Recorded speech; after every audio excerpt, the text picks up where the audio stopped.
আসসালামু আলাইকুম। বেগুন দিয়ে আজ আপনাদের সাথে এমন মজার একটা রান্না শেয়ার করব। যারা বেগুন খেতে ভালোবাসেন তাদের তো বেগুনের প্রতি ভালোবাসা বেড়ে যাবে আরও বহুগুণে। আর যারা বেগুন খেতে চান না তারাও আফসোস করে বলবেন কেন যে মজার এই সবজিটা এতদিন খেতাম না। যাই হোক, দেরি না করে চলুন শুরু করা যাক। এখানে আমি মাঝারি সাইজের একটা বেগুনকে ছোট ছোট টুকরো করে এভাবে কেটে নিয়েছি। বেগুনটাকে যেহেতু আমি আগেই ধুয়ে রেখেছিলাম, এখন ধোবার আর কোনো প্রয়োজন নেই। বেগুনের সাথে এখানে আমি মিশিয়ে নিচ্ছি হাফ চা চামচ পরিমাণ করে লবণ, হলুদ গুঁড়ো, শুকনো মরিচের গুঁড়ো আর খুবই সামান্য পরিমাণে সরিষার তেল।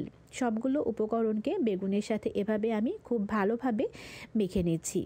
এরপর আমি আলাদা একটি পাত্রে আরও কিছু উপকরণকে নিয়ে নেব। এখানে আমি নিয়ে নিচ্ছি 5 কোয়া রসুন, ছোট এক টুকরো আদা।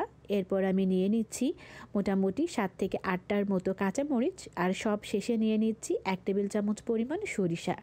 সবগুলো উপকরণকে অল্প পরিমাণ পানি দিয়ে আমি পাটায় খুব ভালোভাবে বেটে নেব।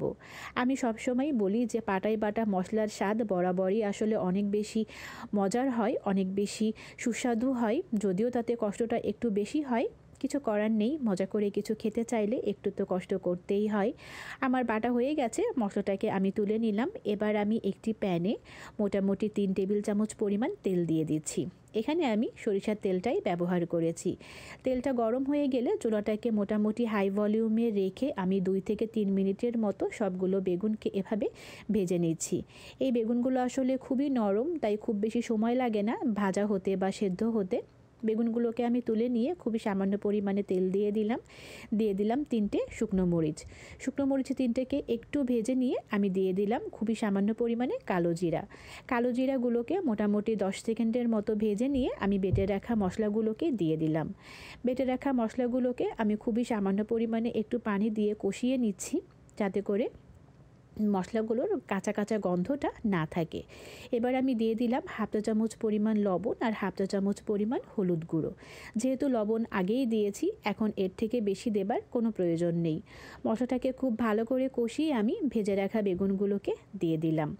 এবার আমি এই বেগুনগুলোকে মোটামুটি 2 থেকে 3 মিনিটের মতো এই মশলার মধ্যে কষিয়ে নেব। তারপর আমি দিয়ে দেব খুবই সামান্য পরিমাণে পানি। এখানে আমি মোটামুটি হাফ কাপের মতো পানি দিয়ে দিচ্ছি। খুব বেশি সময় যেহেতু লাগবে না হতে, আর আমি যেহেতু বেগুনটাকে একটু মাখা মাখা রাখবো, এ কারণেই পানিটা খুবই কম দিয়েছি।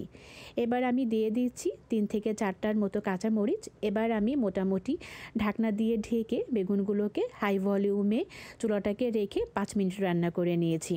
তো দেখুন 5 মিনিটের মধ্যেই কিন্তু বেগুনটা একদম গলে গেছে, আর মশলাটাও কিন্তু মোটামুটি মাখা মাখা একটা ভাবে চলে এসেছে, পানিটাও শুকিয়ে গেছে। আমার রান্না কিন্তু শেষ, চুলাটাকে বন্ধ করে দিয়েছি। তো দেখুন কত সহজে আসলে মজার এই রান্নাটা হয়ে গেল, আর এতটা পরিমাণে আসলে সময় কম লাগে সেটাও তো দেখলেন। তো মোটামুটি এই সবজিটা কিন্তু ভাত হোক, খিচুড়ি হোক বা রুটি হোক, সব কিছুর সাথেই কিন্তু ভীষণ মজা লাগে খেতে। তবে বিশেষ করে আমার কাছে সবচেয়ে বেশি ভালো লাগে খিচুড়ি দিয়ে খেতে।